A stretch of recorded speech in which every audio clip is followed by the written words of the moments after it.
내려치는 천둥 소리가 있어야 됐고, 또 밤에 무수한 숱한 밤마다 가득히 내려쌓이는 무소리가 있어야 됐고, 또 가슴 조이며 밤잠을 자지 못하던 그런 나날들이 있었기에 그 많은 그 어려움에도 불구하고 사건 뒤에서 한 송이 아름다운 국화꽃이 피어났다는 말입니다. 우리 한 인생답게 되는 일도 저절로 되는 것이 아니라는 것입니다. 세상에 사람들이 많이 살고 있는데 두 부류가 있습니다. 하나는 세상 사람, 또 하나는 하나님의 사람. 하나님의 사람이라는 말도 두 의미가 있습니다. 하나님께 속한 사람이라는 말이 있고, 하나님께 속한 사람, 또 하나님의 사람다운 사람이라는 뜻이 있습니다. 오늘 말씀을 보니까 이 엘리야의 사적이 계속해서 지금 이루어지고 있습니다. 여기에 이어지는 말씀은 17절에 이 일 후에 이렇게 되어 있습니다. 그 집 주모되는 여인의 아들이 병들어 증세가 심히 위중하다가 숨이 끊어졌다, 이렇게 되어 있어요. 영어 성경을 보니까 after these things 이렇게 나와 있어요. after these things, 이러한 일들 후에 이렇게 되어 있습니다. 이러한 일들 후에. 그러니까 앞에 그 한 사건을 놓고 말씀하는 것이 아니고, 지금까지 엘리야에게 있었던 일들, 엘리야가 경험한 일들, 이런 일들이 다 지나간 후에 또 한 일이 지금 발생했다는 것입니다. 그러면 이 일이 왜 일어났는가 하는 겁니다. 그것은 바로 엘리야로 하여금 진짜 하나님께 속한 사람이 아니라 하나님의 사람다운 사람이 되게 하기 위해서 이렇게 하나님께서 엘리야를 또 훈련의 장으로, 또 다른 훈련의 장으로 이끌어 가셨다는 것입니다. 그 일이 어떤 일인가? 바로 사르밧 과부의 집의 아들이 죽는 사건이 일어났습니다. 그 앞에 일들이라고 하는 것은 엘리야가 하나님 앞에 기도해서 어떤 응답을 받은 후에 아합 왕 앞에 나가가지고 이 땅에 기근이 있을 것이다, 가뭄이 있을 것이다 하는 것을 용감하게 선포한 일, 그리고 그 일 뒤에 하나님께서 엘리야로 하여금 그리 시내가에 가게 해서 단절된 곳, 그 적막한 곳에 가서 아침 저녁으로 까마귀들이 물어다주는 떡과 고기를 먹고 또 거기에 있는 시내 물을 마시면서 생활을 하게 한 것, 이 기적 같은 일을 체험한 후에 이제 그리 시내가가 물이 마르게 되니까 이제는 한 끼 식사만을 남겨놓고 죽기를 기다리는 사르밧 과부, 그것도 이방 여인, 우상 숭배의 본거지 시돈 땅, 그것도 사르밧 이상한 곳에 가가지고 그 과부에게 자기의 생을 의탁하도록 한 하나님의 말씀을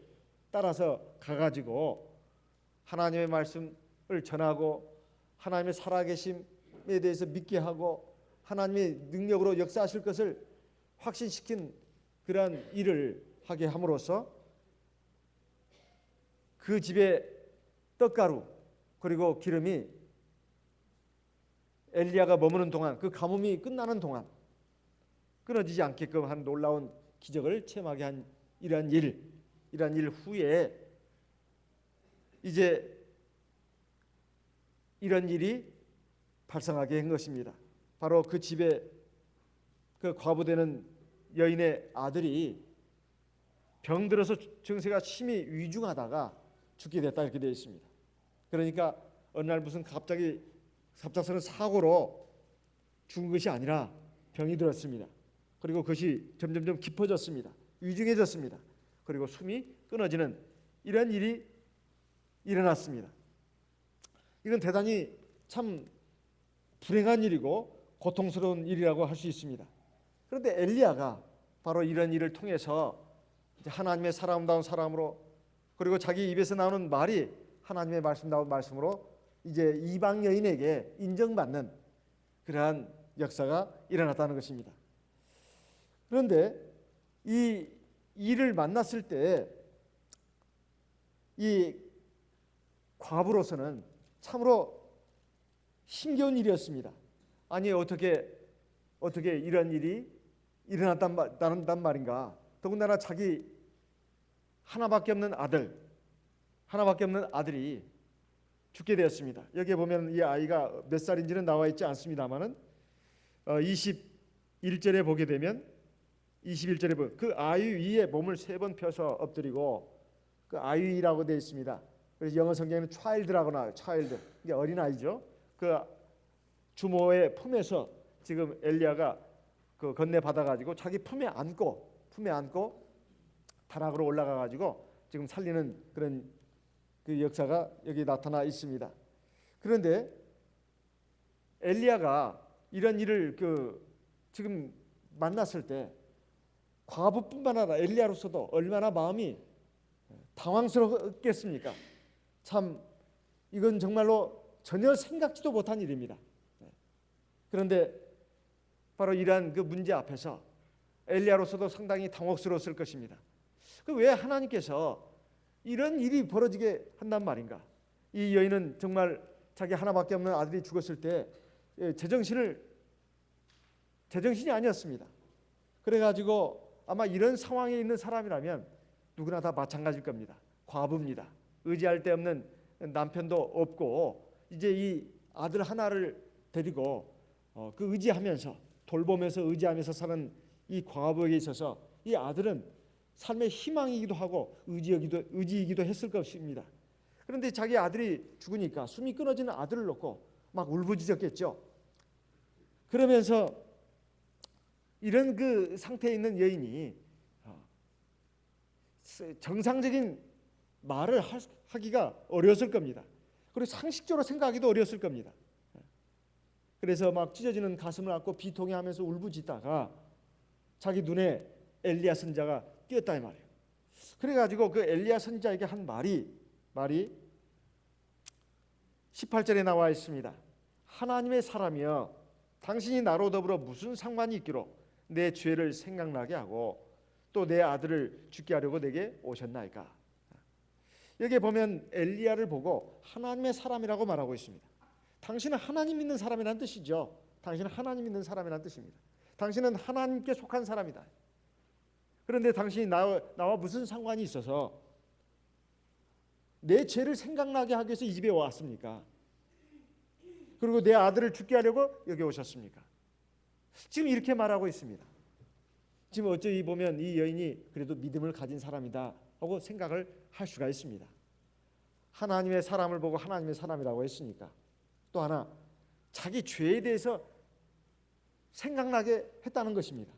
이 불행한 참사 앞에 자기 죄를 생각했다는 것입니다. 이 불행한 일을 통해 가지고 자기를 돌아보고 자기 삶을 돌아보고 그리고 하나님 앞에서 자기 죄를 자각했다고 하는 것은 이건 쉬운 일이 아닙니다. 그런데 어찌 보면 굉장히 믿음 있는 말 같습니다. 그런데 그 뒤에 말이 내 아들을 죽게 하려고 여기 오셨습니까? 이게 말이 되는 소리겠습니까? 엘리야 선지자가 자기 아들을 죽이기 위해서 왔냐 이 말이에요. 그런 건 아니지 않습니까? 사르밧 과부는 아들의 죽음을 갖다가 하나의 저주의 사건으로 파악을 했습니다. 현재 자기가 당하는 그 시련과 고난을 믿음의 눈으로 보지 못하고 이 저주로 봤다 이 말이에요. 그랬을 때 불행이라고 하는 것은 더 증폭이 됐습니다. 신앙을 가지고는 있지만 성숙되지 못한 사람의 특징이 뭔가? 무슨 불행한 일을 만났을 때 자기의 죄와 자기의 죄를 징벌하시는 하나님만을 생각하고 절망과 비탄에 빠져들어 가지고 거기에 주저앉아 버리는 사람들이 있습니다. 그리고 허우적거린다 이 말이에요. 그리고는 급기야는 다른 사람을 원망하고 또 탓하는 경우가 있다 이 말이에요.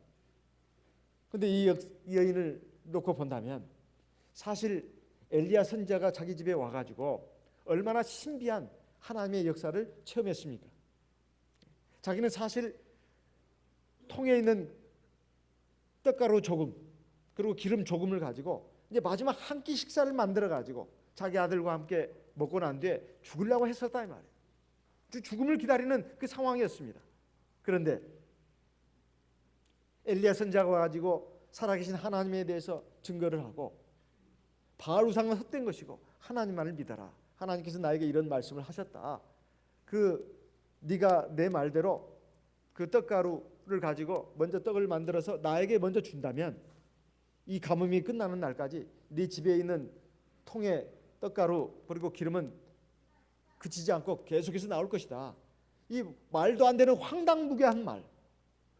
눈에 보이지 않는 하나님을 갖다가 자기한테 알려주면서 소개를 하고, 그리고 하나님의 말씀이라고 하는 것도 이건 정말로 도대체 믿을 수 없는, 어찌 보면 이 사람이 사기치는 것 같은 이런 말을 자기한테 해줬을 때, 그는 엘리야 선지자를 통해서 그리 시냇가에서 까마귀가 물어다주는 떡, 고기, 물 그 먹고 마시면서 이제 자기가 이렇게 살아왔다는 간증도 했겠죠.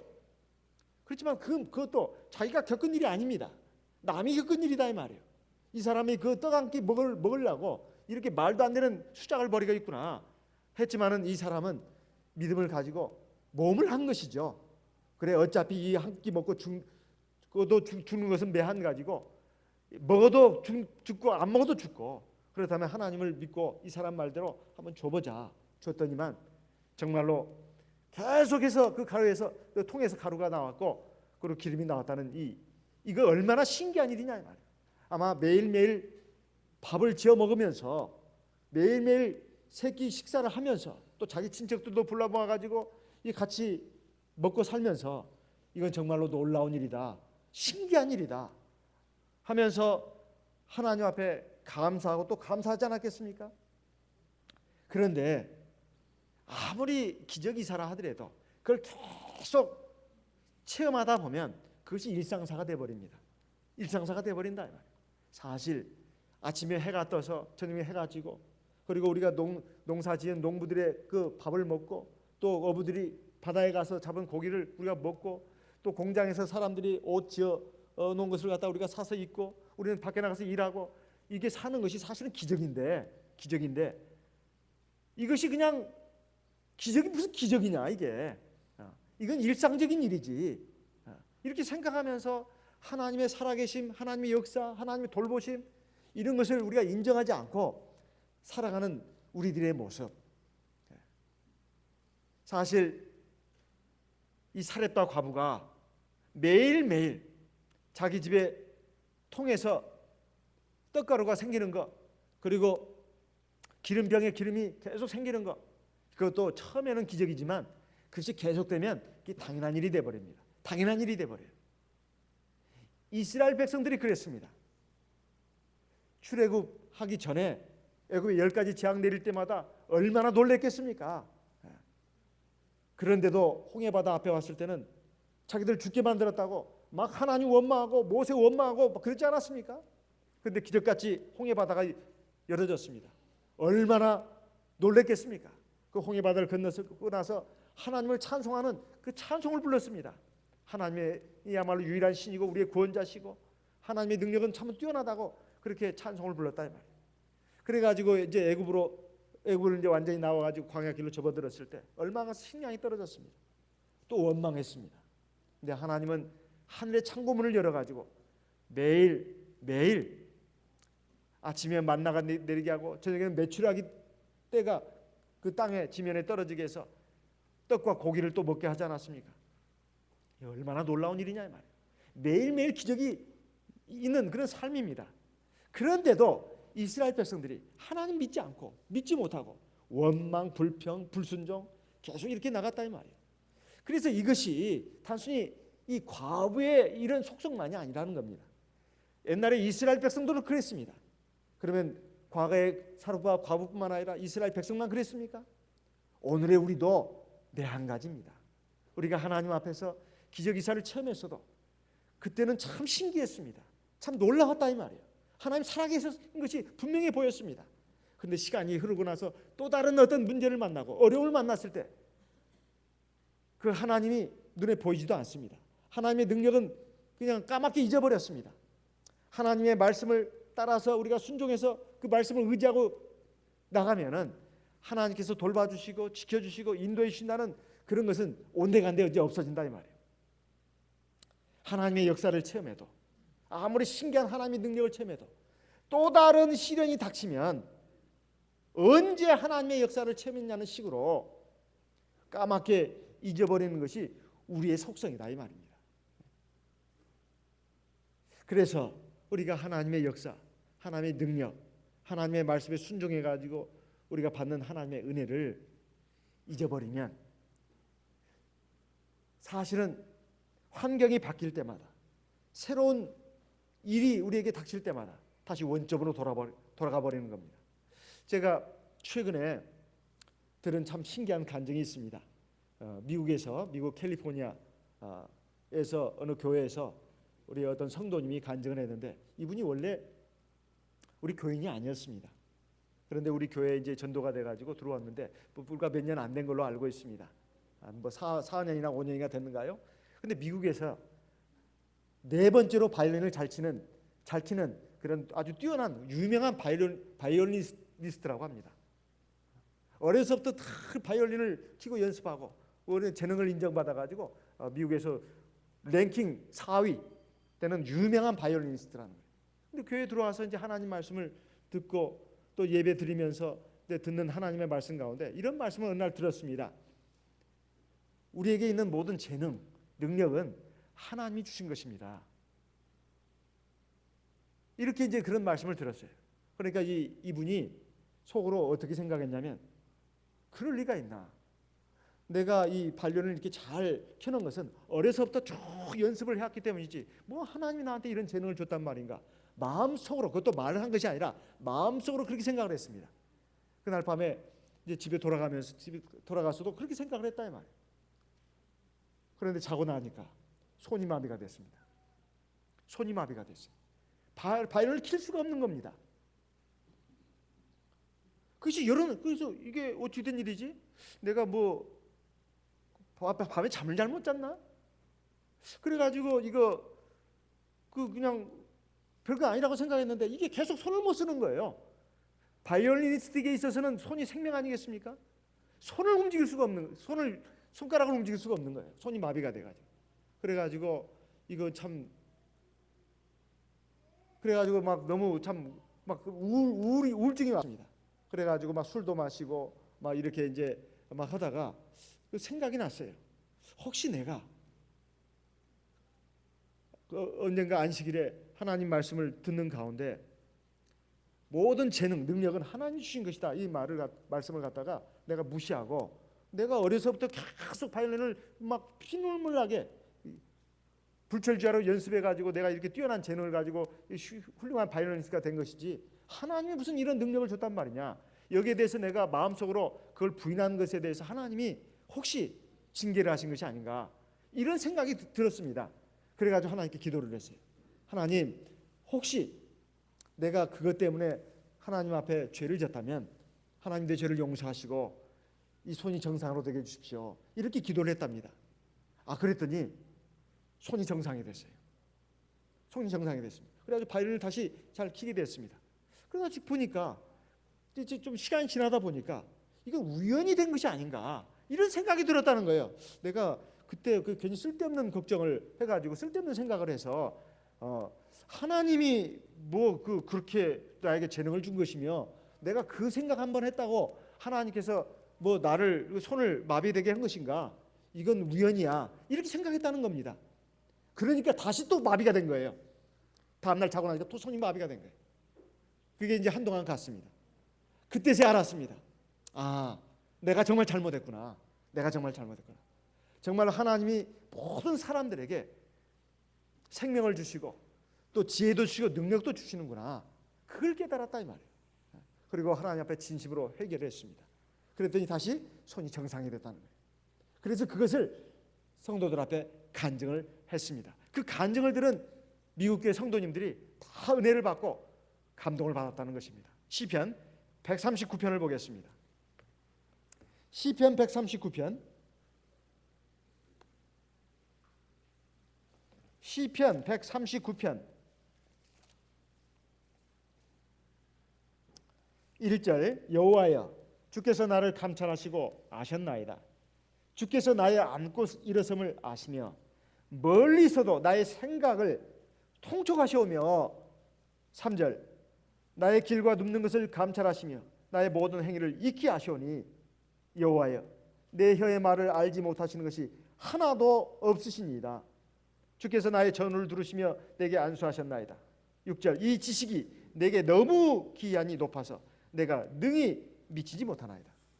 여기에 말씀을 보면 2절에 주께서 나의 생각을 통촉하신다고 되어 있습니다.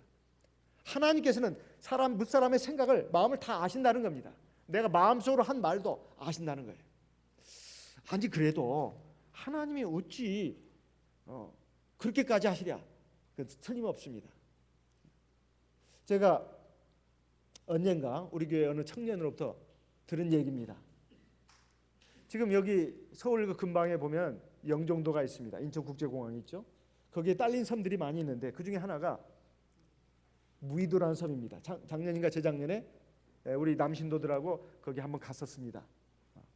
남신도 오비팀하고 거기 국사봉까지 올라갔다 왔는데 거기에 올라가가지고 앞에 바라본 섬이 어떤 섬이었냐면 실미도였습니다. 우리나라 지금 뭐 영화 관객 1,000만을 돌파한 최초의 영화가 바로 실미도라면서요. 그 실미도를 그 촬영했던 그 섬입니다. 그래서 그 섬을 보니까 아주 신기했어요. 근데 그게 이제 썰물 때가 되면 그 실미도하고 그 무의도하고 이렇게 길이 생깁니다. 그래서 왕래가 가능해요. 근데 예전에 그 실미도 사건은 유명한 사건이지 않았습니까? 북한의 김일성이 박정희 대통령을 시해하려고 김신조를 비롯한 무장 공비들을 난파하지 않았습니까?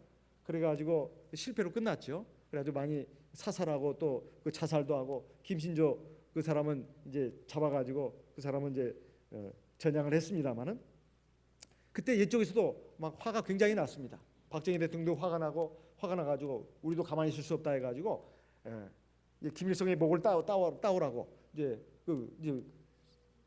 훈련을 시킨 겁니다. 사형수들, 주로 사형수들 이런 사람들을 갖다가 이제 그 선발해가지고 그 무의도 앞에 그 실미도에 이제 거기서 이제 지옥 훈련을 시킨 거예요. 지옥 훈련, 어마어마하게 지옥 훈련을 시킨 겁니다. 그런 가운데 죽는 사람도 나오고 막 아주 이건 뭐 특전사, 뭐 해병대 그 이상입니다. 그런데 이제 우리나라하고 저 남한하고 북한하고 화해 무드가 조성됐습니다. 이우락 중앙정보부장이 북한에 왔다 갔다 하면서 앞으로 우리 이렇게 살지 말자, 사이좋게 지내자, 뭐 이렇게 되면서 이제 이것을 이제 없던 일로 만들려고 보니까 이 안 된다 이 말이에요. 그래서 그걸 다 총살하라 이런 이제 그 명이 떨어졌습니다. 그러니까 그것이 어떻게 이제 그 귀에 들어가게 된 거예요. 그래 이 사람들이 막 그냥 이제 폭동을 일으켰습니다. 이게 뭐냐?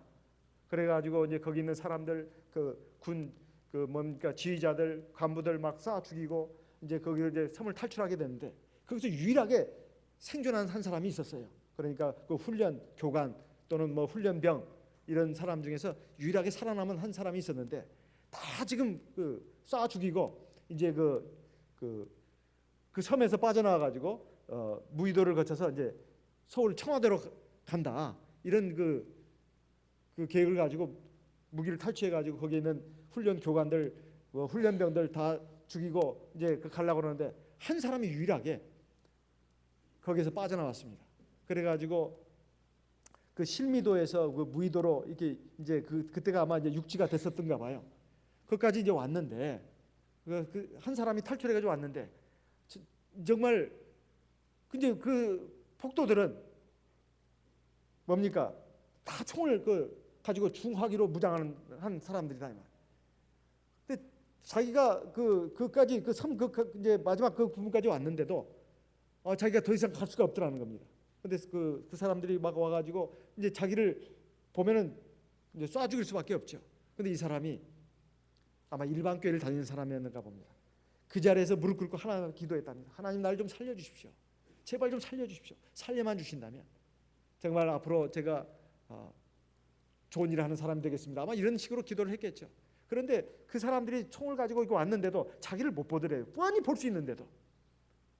그래가지고 이 사람들이 자기를 못 보고 그냥 그 섬을 나가가지고 그 무의도를 거쳐서 이제 여기 노량진 여기까지 와가지고 총격전이 벌어진 거 아니겠습니까? 다 사살된 이 비극적인 사건인데 이 사람이 구사일생으로 살아나가지고 이제 학교 선생님이 됐습니다. 그래가지고 그 선생님에게 배운 우리 교회 청년이 그걸 간증을 한 거였어요. 자기가 그때 죽음마다 살아났다는 거예요. 그리고 그 실미에서 일어났던 일을 갖다가 증언하는 유일한 생존자가 되었습니다. 그러면서 그 사람이 정말 하나님은 살아계신다. 하나님께서 자기 기도를 들으시고 자기를 살려주셨다는 거예요. 뻔히 보이는 장면에서 자기를 못 보더라는 겁니다. 자기는 그 사람을 보고 있는데, 그것도 대낮에 밤도 아니고 대낮에. 그래서 하나님께서 자기 기도를 들으셔가지고 살리셨다는 그런 간증을 하면서, 그래서 내가 너희들 앞에 이렇게 내가 지금 선생님이 돼가지고 너희들을 가르치게 되었다.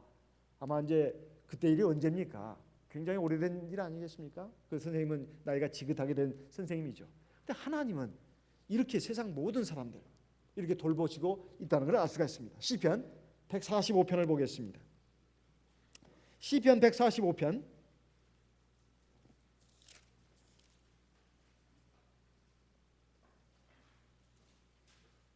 시편 145편 18절 19절 같이 읽어보겠습니다. 시편 145편 18절 19절 같이 읽어보겠습니다. 여호와께서는 자기에게 간구하는 모든 자, 곧 진실하게 간구하는 모든 자에게 가까이 하시는도다. 저는 자기를 경외하는 자의 소원을 이루시며 또 저희 부르짖음을 들으사 구원하시리로다. 여기 앞에 보면 하나님은 모든 중생을 사랑하신다 이렇게 되어 있어요. 우리가 나중에 하나님 나라에 들어가는 것은 사실 이제 믿음을 가지고 진리의 말씀에 의해서 거듭나고 또 진리의 말씀에 순종해서 가는 나라지만은 이 세상에 사는 동안에도 하나님은 하나님의 백성뿐만 아니라 이방인들도 세상 사람들도 긍휼과 자비를 베풀어 주신다는 겁니다. 그래서 하나님 앞에 정말로 진실한 믿음을 가지고 간구하면 하나님께서 그 기도를 들으신다는 것을 우리는 이러한 일들을 통해서도 알 수가 있다 이 말이에요. 그러면 정작 하나님의 백성된 우리들은 어떻게 해야 되겠냐 이 말이에요. 우리가 예수를 믿고 예수 이름으로 침례도 받고 성령까지 받아가지고 확실한 증표를 가지고 있는 우리들이 늘 긴가 민가 긴가 민가 이렇게 살아간다 이 말이에요. 사실 믿음이 먼저요, 믿음이 중요합니까? 하나님 말씀에 순종하는 게 중요합니까? 이렇게 말을 하고 논쟁을 벌이는 사람들이 있습니다. 믿음이 중요합니다. 이렇게 말하는 사람들을 보면 대체 그 믿음이 어떤 믿음이냐 이 말이에요. 사실 믿음이 있다면 하나님 말씀에 순종하게 되어 있습니다. 사실 하나님 말씀에 순종하는 것보다도 믿음이 중요합니다. 왜? 믿음이 있어야 하나님 말씀에 순종하죠. 믿음이 있어야 하나님 말씀을 하나님 말씀으로 받아들이죠. 그리고 하나님 말씀에 약속이 있고 능력이 있다는 걸 우리가 알고 순종을 하죠. 믿음이 없는데 무슨 순종입니까? 믿음 따로 순종 따로가 아닙니다. 그런데 이 과부는 하나님의 역사를 이렇게 체험해도 하나님의 살아계신 하나님의 말씀의 그 진실함 이걸 믿지를 못했습니다. 그러니까 자기가 지금 하나님의 은혜와 능력, 하나님의 말씀에 의해서 지금 놀라운 그 기적과 은혜 가운데서 살고 있는데도 불구하고 그것을 이 일에다가 적용시킬 줄을 몰랐다 이 말이에요. 그래서 이 여인은 지금 자기에게 일어난 비급의 책임을 지금 엘리야에게 돌리고 있습니다. 하나님의 사람이야. 도대체 당신이 나하고 무슨 상관이 있기에 우리 집에 오셔가지고 나의 하여금 죄를 생각나게 하고 이 죄 지금 자기가 죄 생각한 것도 생각 깨닫게 한 것도 이 하나님 사람에게 책임을 돌리고 있습니다. 두 번째, 왜 우리 아들을 죽게 했습니까? 말도 안 되는 말이죠. 어찌 보면 신앙이 있는 것 같은데 이 신앙이 왜곡된 신앙이고 비틀어진 신앙입니다. 제대로 자라지 못한 신앙이다 이 말이에요. 오늘 우리에게도 이런 것이 있지 않나 하는 것입니다. 그래서 어떤 지금 이 불행한 입장에 이것을 갖다가 지금 하나님의 사람에게 사실은 하나님께 책임을 전가하고 있는 거죠. 이건 엘리야 입장에서 생각해 본다면 이건 참으로 부당한 것입니다. 아니 여인의 아들을 죽이려고 지금 엘리야가 사르밧 과부의 집에 왔단 말입니까? 엘리야로서는 내가 당신의 아들을 죽이려고 여기에 왔단 말이요. 이렇게 말할 수도 있었습니다. 사실 엘리야가 오고 싶어서 온 것도 아닙니다. 엘리야가 사르밧 과부 집에 오고 싶어서 온 것이 아니에요. 하나님이 가라고 해서 온 겁니다. 가라고 해서. 그래서 당신 집에 온 것은 내가 오고 싶어서 온 것이 아니라 하나님이 가라고 해서 온 겁니다. 이렇게 말할 수도 있었습니다. 말하지 않았습니다. 더군다나 그 아들을 지금 데려가신 것은 죽게 한 하나님이 데려가신 것이지 엘리야가 죽게 한 건 아니지 않습니까? 엘리야가 무슨 상관이 있냐 이 말이에요. 사실 조금 더 우리가 상상의 나래를 펴가지고 생각해 본다면 이 아이가 만약 지금 좀 청년도 아니고 차일드라고 되어 있습니다. 뭐 어린 아이거나 아니면 뭐 청소년이거나 이러겠지요. 엘리야가 안아줘도 수없이 안아줬을 겁니다. 왜냐하면 아비 없이 자라는 아들이니까 얼마나 안쓰럽겠습니까? 그래서 사랑하는 마음으로 아버지 같은 마음으로 얼마나 많이 안아줬겠냐 이 말이에요. 더군다나 한 끼 먹고 죽으려고 했던 이런 처절한 상황 속에 있는 이 여인을 살렸고 이 아들을 살린 것이 누구냐 이 말입니다. 엘리야 아니겠습니까? 물론 엘리야가 하나님의 명을 받고 왔기 때문에 하나님의 능력으로 살린 것이지만 하나님의 능력이 나타나는 도구로서 자기는 이 집에 온 것이 아니냐 이 말이에요. 그러니까 인간적으로 생각해 본다면 엘리야는 이 과부와 그 아들에게 생명의 은인입니다. 그런데 이 생명의 은인 엘리야에게 이게 무슨 행패란 말이냐. 아무리 자기가 불행을 당했다 손치더라도 감사는커녕 오히려 좀 부당한 비난을 받고 있다 이 말이에요. 이것이 바로 엘리야가 받아야 될 또 하나의 훈련이었습니다. 우리가 믿음으로 하나님 앞에서 산다고 하더라도 때로는 터무니없는 오해를 받기도 하고 부당한 욕을 먹기도 합니다.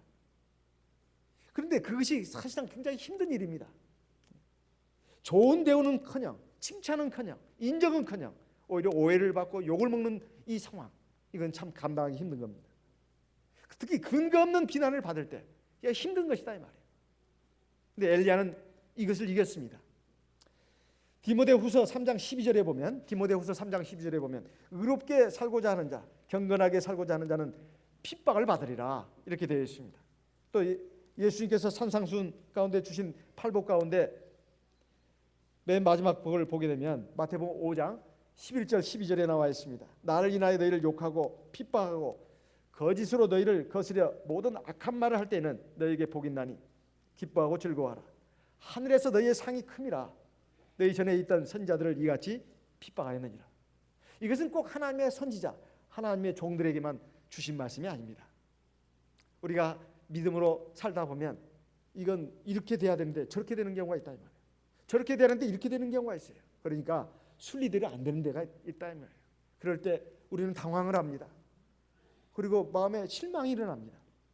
그리고 고통을 느낍니다. 아니 하나님이 계신다면 어떻게 이렇게 될 수가 있는가? 하나님이 말씀이 이건 맞지 않는 것이 아닌가? 이런 의문이 일어납니다. 그래가지고 우리가 뒤로 물러서거나 주저앉는 경우가 생깁니다. 그렇지만 이것이 우리가 넘어야 될 바로 시험이다 이 말이에요. 하나님은 이것을 이기는 사람에게 복을 주십니다. 엘리야는 그것을 알았습니다. 지금까지 그리 시내가에서 그리고 사르밧 과부의 집에 와서 하나님이 역사하신 그런 것들을 통해서 지금 새롭게 경험하는 새로운 일이지만 거기다 적용시킬 줄 알았다 이 말이에요. 하나님의 말씀, 하나님의 역사, 하나님의 능력을 갖다가 옛날 그 개별적인 사건에만 그냥 끝난 것이 아니라 새롭게 닥친 그 삶에도 사건에도 적용시킬 수 있어야 그게 바로 제대로 된 신앙이다 이 말입니다. 그래서 엘리야는 다른 말을 하지 않았습니다. 당신 말을 너무 심하게 한다고 따지지도 않았습니다. 묻지도 않고 따지지도 않고 뭐라고 말했느냐? 네 아들을 내게로 달라. 그래가지고 안고는 자기 다락으로 올라갔습니다. 엘리야가 죽은 아이를 받아들고 자기 다락방에 올라가서 어떻게 했는가? 하나님께 기도했습니다. 하나님께 기도했어요. 지금까지 엘리야에 대한 사적이 지금 나오고 있는데 하나님 앞에 지금 늘 기도를 했겠지만은 기도하면서 살았겠지만은 선지자니까 하나님의 사람이니까 지금 기도했다는 것은 지금 처음 나옵니다. 여기에. 그렇다고 해서 처음 기도한 건 아니에요. 하나님께서 이스라엘 백성들에게 광야에서 안식일 계명을 주셨다 해서 안식일 계명이 그때 비로소 생긴 게 아닙니다. 그 전에도 있었습니다. 불문법으로 하나님 말씀으로 다 주셨다 이 말이에요. 그래서 이 엘리야가 지금 하나님 앞에 기도를 하는데 지금까지 죽은 사람이 살아난 예가 없어요. 이게 중요합니다. 성경의 창세기부터 열왕기상 지금까지 오는 동안에 죽은 사람이 살아난 예가 없어요. 에녹은 물론 죽지 않고 바로 승천을 했습니다. 그러나 죽은 사람이 다시 살아난 전례가 없어요. 사람이 전례가 있다고 하는 것이, 전에 그런 예가 있다고 하는 것은 얼마나 큰 힘이 되는지 모릅니다. 뭘 먹었더니 효과가 있더라, 어떤 길로 갔더니 어떤 손해를 봤다, 이것은 다 과거의 어떤 경험, 이런 사례를 통해서 후세 사람들이 그 참고가 되는 겁니다. 어떤 음식은 좋고 어떤 음식은 나쁘다, 어떤 길은 좋고 어떤 길은 나쁘다, 이건 다 후세 사람들에게 참고가 되는 중요한 사례들입니다. 그런데 과거에 죽었다가 살아난 사람이 없다 이 말이에요. 이건 완전히 이건 없는 일입니다. 그건 한 번도 경험해보지 못한 일이다 이 말이에요. 그런데 엘리야가 과부와 다른 점이 바로 이것입니다. 과부는 전혀 다른 종류의 체험을 하게 되면 지금까지 경험했던 하나님의 역사, 하나님의 능력, 하나님의 말씀은 완전히 꽝입니다. 도루묵이다 이 말이에요. 무효입니다. 전혀 도움이 되지 않았어요. 하지만 엘리야는 그리 신학가에서 하나님이 자기를 돌보시고 인도하시고 역사하신 것, 그리고 사르밧 과부의 집에 와서 하나님이 매일같이 역사하시고 인도하시고 보살피신 것, 이것이 바로 어디서 왔는가? 하나님에게서 왔습니다. 그리고 하나님의 말씀대로 다 이루어졌습니다. 그렇다면 지금 자기 앞에 닥친 이 새로운 체험, 훈련, 시련이지만 이 새로운 문제 앞에서도 이 문제를 해결할 수 있는 분은 하나님밖에 없다는 것을 믿었다 이 말이에요. 그래서 하나님 앞에 나가는 길만이, 하나님 앞에 무릎 꿇어서 기도하는 길만이 최선의 길이다 하는 것을 알았다 이 말입니다. 그래서 그 아이를 달라고 한 것입니다. 지금 엘리야로서도 지금까지 이런 일이 없어요. 안수해가지고 병 나은 적은 있을지 모릅니다. 하지만 죽은 사람을 살린 적은 없었다 이 말이에요. 엘리야가 받은 이 이스라엘 아방 앞에 나타나기 전에, 이스라엘 백성들 앞에 나타나기 전에 마지막 받은 훈련이 이것입니다. 하나님의 사람은 끝까지 그리고 삶의 모든 영역에서 온전하게 하나님을 믿고 의지해야 된다는 겁니다.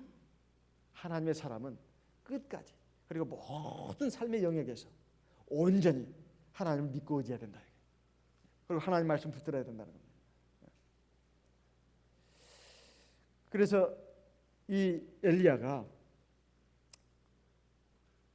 사실 지금까지 자기의 경험이나 어떤 이런 것을 믿은 것이 아니라 하나님의 역사 능력을 갖다가 믿었습니다. 그리고 이 새롭게 지금 직면한 이 문제는, 문제는 엄청난 문제였습니다. 엄청난 문제였어요. 까마귀가 아침 저녁으로 먹을 걸 물어다 주는 거, 이건 하나님이 하시는 일입니다. 또 사르밧 과부의 집에 그 가루통 떡가루가 떨어지지 않는 거, 기름병 마르지 않는 거, 이것도 하나님이 하시는 일입니다. 물론 죽은 사람 살리는 것도 하나님이 하실 일입니다. 하지만 이건 지금 책임을 자기한테 묻고 있다 이 말이에요. 당신이 우리 집에 왔기 때문에 우리 아들이 병들어서 이렇게 죽게 된 것이라고. 이런 그 사안 앞에 그 아이를 안고 지금 하나님 앞에 내놓고 있다. 사람이 살아 있어야 그래도 희망이 있는 겁니다. 죽으면 모든 것이 끝났다고 생각한다 이 말이에요. 그런데 지금 이 문제 앞에서 엘리야는 하나님 앞에 기도를 하는데 어떻게 기도를 했는가? 여기에 보게 되면 잘 나와 있습니다. 21절에 그 아이 위에, 지금 20절에 보면 그 기도의 내용이 나옵니다. 여호와께 부르짖어 가로되 나의 하나님 여호와여, 주께서 또 내가 우거하는 집 과부에게 재앙을 내리사 그 아들로 죽게 하셨나이까? 지금 하나님의 사람인 제가 잠시 머무는 집 이 과부에게, 과부라고 말하고 있습니다, 재앙을 내리셔가지고 왜 이 아들을 죽게 하셨습니까? 그래가지고 21절에 보면 그 아이 위에 몸을 3번 펴서 엎드렸다 이렇게 되어 있습니다. 한번 생각해 보십시오. 아이를 지금 침상에 누웠을 겁니다. 그리고 자기가 그 위에 이렇게 몸을 덮었다 이 말이에요. 원래 하나님의 율법에 의하면 시신을 만드는 것은 부정타는 일입니다. 시체를 만져서는 안 됩니다. 그런데 지금 죽은 아이 위에 자기 몸을 덮었다 이 말이에요. 사실 생각해 보면 시체 위에 자기 몸을 덮을 수 있을까요? 그것도 참 굉장히 참 꺼림칙한 일입니다. 죽은 아이 위에 자기 몸을 덮어서 어떻게 하겠다는 것입니까? 그런데 3번 그렇게 했다 이 말이에요. 이것은 지금 아이 위에 자기 몸을 전부 덮었다고 하는 것은 이 문제 앞에 자기 온몸을 거기다 실었다는 것입니다. 실었다는 거예요. 그리고 그 문제와 하나가 돼가지고 하나님 앞에 구하는 것입니다. 이 일은 엘리야 선지자만 한 일이 아닙니다. 그의 제자가 되는 엘리사 선지자도 그렇게 했습니다. 엘리사 선지자도 수넴 여인의 아들을 살릴 때 그렇게 했습니다. 열왕기하 4장 32절을 보겠습니다. 열왕기하 4장 32절. 열왕기하 4장 32절. 열왕기하 4장 32절. 엘리사가 집에 들어가 보니 아이가 죽었는데 자기의 침상에 눕혔는지라. 33절. 들어가서는 문을 닫으니 두 사람뿐이라. 엘리사가 여호와께 기도하고 34절 같이 읽어보겠습니다. 아이의 위에 올라 엎드려 자기의 입을 그 입에, 자기 눈을 그 눈에, 자기 손을 그 손에 대고 그 몸에 엎드리니 아이의 살이 차차 따뜻하더라. 그래가지고 살렸습니다. 스승인 엘리야도 그 집에 자기가 우거하는 집의 과부의 아들을 살릴 때 자기 몸을 덮었습니다. 그리고 여기 엘리사 선지자도 그렇게 했어요. 엘리사 선지자가 한 일은 좀 더 자세하게 나옵니다. 덮었는데 어떻게 덮었느냐? 그 눈을 그 아이의 눈에 맞추고 그 입을 자기 그 입에 맞췄습니다. 그리고 자기 손을 그 손에 댔습니다. 이게 뭔 말일까요? 이건 영적으로도 뜻이 있습니다. 사실 이제 이 엘리사 선지자는 과부에게 믿음을 넣어주는 것뿐만이 아닙니다. 죽은 아이를 살리는 것을 해야 된다 이 말이에요. 우리가 우리 자녀들 우리 교회 데리고 나옵니다. 또 가정에서도 우리 아이들을 갖다가 믿음으로 양육합니다. 중요한 것은 하나님의 말씀에 눈을 맞추게 해야 되고 하나님의 말씀에 입을 맞추게 해야 되고 하나님의 말씀에 손을 맞추게 합니다. 그렇게 해서 하나님 앞에 하나님의 백성으로 자녀로 성장을 하는 것입니다. 그래서 하나님의 종을 통해서 하나님의 말씀을 듣고 배우는 것입니다. 그래서 교회에 오면 하나님의 종을 통해서 하나님의 말씀을 듣고 배우지 않습니까? 저건 저 목자의 개인 생각이야. 물론 그런 생각은 따를 필요가 없습니다. 하지만 목자 입에서 나오는 하나님의 말씀은 목자의 말이 아니라 하나님의 말씀입니다. 거기에 우리 코드를 맞춰야 된다 이 말이에요. 그래야 살아나는 것입니다. 아이들이 뭘 알아요? 철이 들면 듣겠지요. 천만의 말씀입니다. 아이들은 아무것도 모르는 것 같아도 다 듣습니다. 다 들어요. 알아듣는다 이 말이에요. 설령 못 알아듣는 것이 있으면 나중에 세월이 가면서 다 깨닫게 됩니다. 하나님의 말씀은 그렇게 어려운 말씀이 아니에요. 그렇게 해가지고 우리가 하나님의 말씀에 보는 눈, 입, 손 이런 것을 이렇게 계속 접하게 해야 하나님의 사람으로 변화가 되는 겁니다. 지금 미국에서 공부하고 있는 우리 그 청년들 가운데 어떤 청년이 어느 날 저에게 이런 간증을 했습니다. 자기가 태어나가지고 아직 돌도 안 냈다나요? 근데 아주 몸이 그냥 그 심각한 병에 걸렸습니다. 그래가지고 이제 병원에 이제 의사 선생님한테 보이고 뭐 다 이렇게 알아보니까 이 아이는 가망이 없다는 진단이 나왔어요. 가망이 없다고. 포기하시라고. 그래서 그 말을 들은 할머니 그리고 부모가 이 아이가 죽기 전에 이 아이의 부모에게는 첫 아이입니다. 죽기 전에 세례라도 바치라고. 하나님 앞에 세례라도 바쳐야 돼요. 그래가지고 세례를 바쳤습니다. 그런데 신기하게 그 아이가 병이 나았어요. 그래서 살아났습니다. 그래서 지금 미국에서 공부를 하고 있습니다. 그 간증을 하는 거예요. 하나님께서 자기를 살려주셨다고. 자기는 원래 죽을 목숨이었다는 겁니다. 그래서 안식일마다 교회에 나가서 하나님 앞에 예배 근실히 드리고 늘 기도하고 또 공부도 열심히 잘하고 있고, 제가 그 간증을 들으면서 그 청년은 거기에서도 또 단기 신학에도 참여하면서 내가 세상에서 직장을 가지면서 하나님의 일을 할까 아니면 내가 전도자로 헌신할까 그런 문제를 가지고 고민하고 있었습니다. 그래서 제가 그랬습니다. 그걸 이제 상담 이제 사실상 하러 온 것이죠. 제가 그랬어요.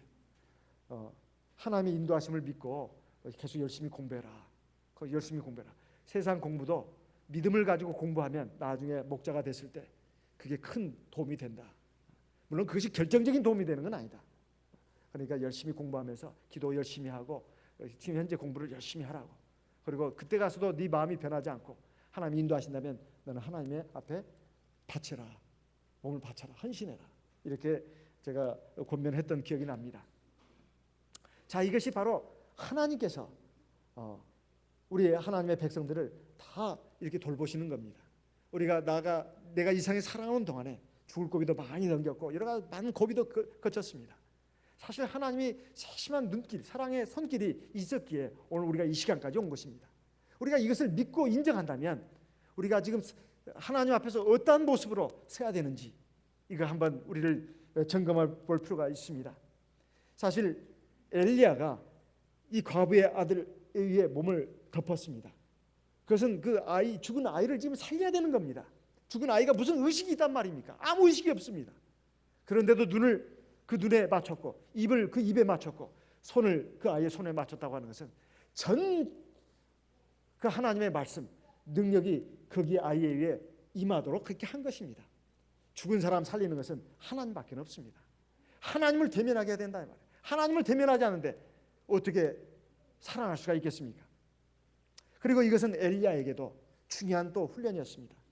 갈멜산에서 바알 선지자 450명, 아세라 선지자 400명, 850명과 자기 혼자 850대 1의 그 대결에서 승리하는 데 있어서 기도를 가지고 대결을 벌였던 것입니다.